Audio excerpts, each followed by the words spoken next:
हमारी ज़िंदगी का दूसरा नाम ही मुसीबत है। हमारे जीवन में मुसीबतें आती रहती हैं। कोई ना कोई इन मुसीबतों से हार मान लेता है तो कोई इसका डट कर सामना करता है। बहुत से लोग इन मुसीबतों से टूट जाते हैं और उन्हीं में से कुछ ऐसे मोटिवेशन की ज़रूरत पड़ती है जिसके कारण वह इन मुसीबतों का बिना डर के सामना कर सकें। हमने यहाँ पर जो मोटिवेशन कहानी हिंदी शेयर की है, ये मोटिवेशन स्टोरी है। स्टोरी तो छोटी है लेकिन इन छोटी सी कहानी के पीछे बहुत बड़ी सीख छुपी हुई है जिसे हमें अपने जीवन में उतारना ज़रूरी चाहिए।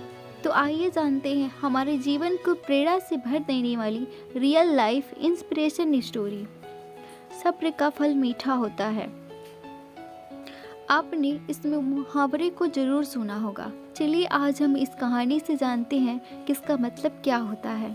इस कहानी में बताया गया है कि तारों को कैसे ईर्ष्या का भाव उत्पन्न होता है और श्री नारद मुनि उनको कैसे इस मुहावरे का अर्थ समझाते हैं। यह अत्यधिक सुंदर प्रेरणादायक कहानी है, आप इसे पूरा ज़रूर सुने। जब सूर्य अस्त हो रहा होता है तब हल्की हल्की सी संध्या से उत्पन्न होती है और चारों तरफ एक शांत वातावरण जैसा एक अंधेरा सा छा जाता है। सभी जीव जंतु पशु पक्षी अपने निवास स्थान को जाने लगते हैं और हल्की हल्की सी हवा चलने लगती है। हम जब आसमान की ओर देख रहे होते हैं तो सूर्य अस्त हो रहा होता है। सभी आसमान में तारे टिमटिमाने लगते हैं। कुछ अत्यधिक चमकीले होते हैं परंतु कुछ कम चमकीले भी होते हैं। अत्यधिक चमकीले वाले तारों पर हमारी नज़र बहुत जल्दी पहुंचती है परंतु कम चमकीले वाले तारों पर हमारी नज़र कम पहुंचती है। इसीलिए हम उन पर नहीं ध्यान दे पाते हैं और उनकी सुंदरता हमारे सामने फीकी पड़ जाती है। परंतु उन सब में एक ऐसा भी तारा होता है जो अधिक चमकीला होता है, जिसके आने से पूरा आसमान जगमगा जाता है। वह इतना सुंदर और चमकीला होता है कि उसके जगमगाते ही लोगों के चेहरे पर खुशी आ जाती है। उसे हम स्वाति नक्षत्र के नाम से जानते हैं। अत्यधिक चमकीला और सुंदर होता है जिसके आने से लोग बहुत खुश होते हैं। इसीलिए बाकी नक्षत्र स्वाति नक्षत्र से ईर्ष्या करते हैं और अपनी ईर्ष्या की कथा को श्री नारद मुनि को बताते हैं। नारद मुनि उन सभी तारों को समझाते हुए कहते हैं, देखो जो भी सब्र करता है उनकी कृति संसार में होती है और मुझे प्रतीत होता है कि आप लोगों में धैर्य नहीं है। इसीलिए आप लोग संध्या काल में होते ही तुरंत जगमगाने लगते हैं। लेकिन स्वाति नक्षत्र अत्यधिक समय के बाद आसमान में निकट आता है और तभी उसकी प्रतिस्पर्धा इतनी अधिक होती है कि सभी लोगों के चेहरे पर मुस्कान आती है।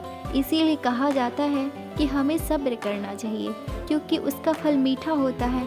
यदि तुम देर में आसमान में टिमटिमाते हो तो तुम्हारा भी महत्व होगा और तुम्हें भी लोग अलग नाम से जानेंगे। नारद मुनि द्वारा समझाई गई बातें तारों को समझ में आ गई। सब्र का फल मीठा होता है, यह बात हम सब जानते हैं और हम लोगों ने महसूस भी किया है कि हम हमेशा अपने कार्य को पूरा करने के बाद उसके परिणाम के इंतज़ार में उतावले हो जाते हैं या फिर अपने आने वाले कार्य को पूरा करने के लिए उतावला हो जाते हैं, जिससे हमारा आने वाला कार्य बिगड़ जाता है। परंतु हमें ऐसा नहीं करना चाहिए, हमें सब्र रखना चाहिए उस परिणाम का या उससे आने वाले कार्य का, जिससे हम उस कार्य को अच्छे से समाप्त कर सकें और उसका परिणाम भी अच्छा हो।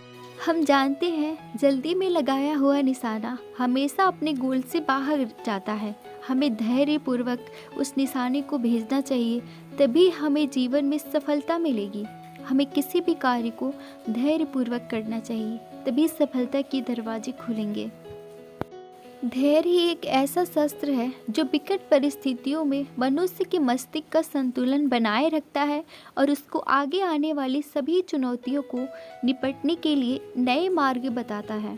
बड़े बड़े महात्मा और महापुरुषों के द्वारा भी बताया गया है कि हमें भी किसी भी कार्य में सफलता पानी है तो उसे चिंता मुक्त होकर करना चाहिए और सब्र रखना चाहिए उस परिणाम की, सफलता अवश्य मिलेगी।